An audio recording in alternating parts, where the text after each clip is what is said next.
Bonjour à tous, bienvenue dans cette nouvelle vidéo de Strike Team.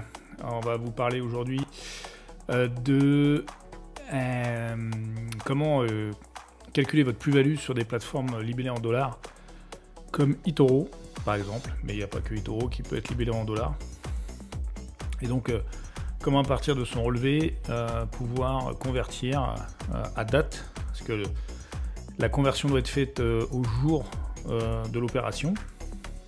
Vous ne pouvez pas faire la somme en dollars et puis ensuite convertir au taux du jour de fin d'année. C'est au moment de la cession de vos titres que la conversion doit être faite.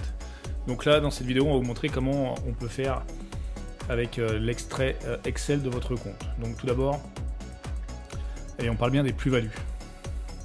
Tout d'abord, il va falloir vous reporter dans le fichier. Donc ça, c'est un extrait de compte de chez eToro. La feuille Close Position. Pourquoi? Parce qu'en fait, on cherche de la plus-value ou de la moins-value réalisée. Donc tout ce qui est réalisé, ce sont des positions fermées. Donc c'est à partir de ce fichier-là que l'on va travailler. Vous voyez qu'il y a plusieurs colonnes. Et nous, on va se focaliser notamment sur la colonne profit ici et la colonne date de clôture. Et on commence par ça de suite. On va tout d'abord changer le format de la date qui ne nous arrange pas, hein. Il y a la date, l'heure, la seconde, les minutes. Donc on va rajouter une colonne ici que l'on va appeler date, date seule. Et on va la mettre au format que l'on veut, qui sera jour, mois, année. Donc on rentre une formule, on va appeler la fonction date, donc on clique dessus, et ici on vous propose année, mois, jour. Donc c'est l'année, mois, jour de cette colonne close date qui nous intéresse. Donc on clique dessus. Là on va aller rajouter donc le mois. N'oublie pas de fermer la parenthèse et de mettre un point virgule. Donc là on va aller chercher le mois, le mois, toujours close date, parenthèse, point virgule, et le jour,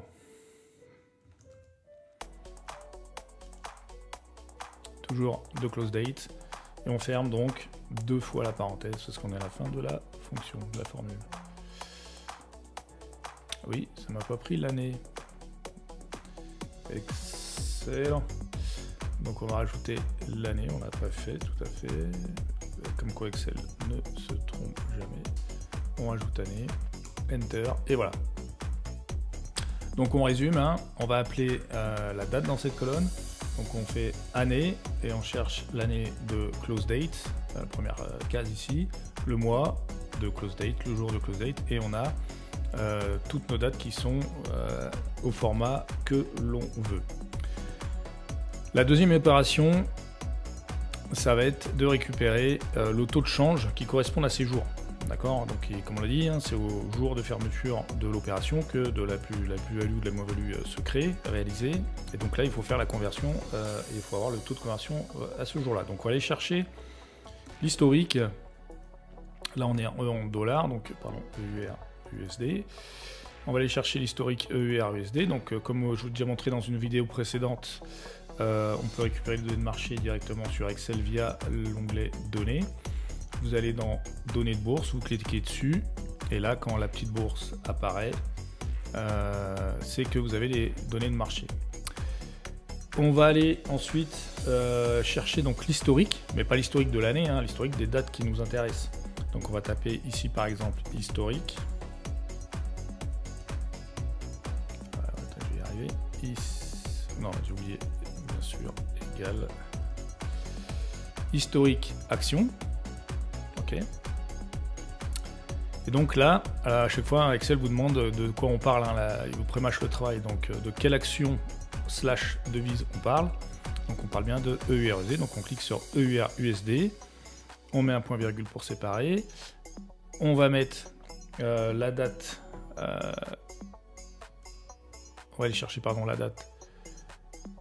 J'ai bien mis point virgule, ouais. La date, hop, pardon. On remonte. La date tout en bas, parce que ça commence au 5 mars. Alors ça commence au 5 mars, pourquoi? Parce que c'est à un moment donné où j'ai clôturé, par exemple là j'ai clôturé le portefeuille Greenbull, mais il peut y avoir des arbitrages faits par Greenbull, donc ça a commencé donc le 5 mars, point virgule, et ça a terminé le 25 mars, pardon, tout en haut. Ici, on ferme la parenthèse. Et vous voyez que ça nous sort, on double-clique là pour élargir, hop, ça nous sort toutes les conversions qui sont en rapport avec les dates qui sont dans le tableau, donc entre le 5 et le 25 mars.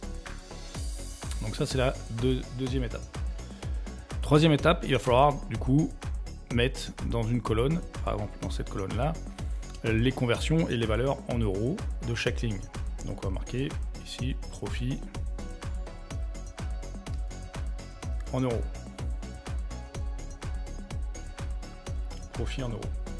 Donc là on va rentrer une nouvelle formule. On va aller chercher donc les profits, donc dans la colonne J ici, première colonne, profit. Et on va faire ce qu'on appelle une recherche verticale. Donc on va appeler la fonction recherche verticale. Donc vous cliquez sur recherche V. Et on va aller chercher la première date ici.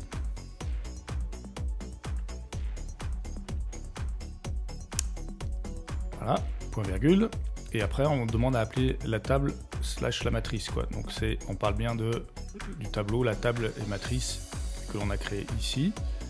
Donc avec les dates et les taux qui vont bien. Ici, il faudra faire fonction F4.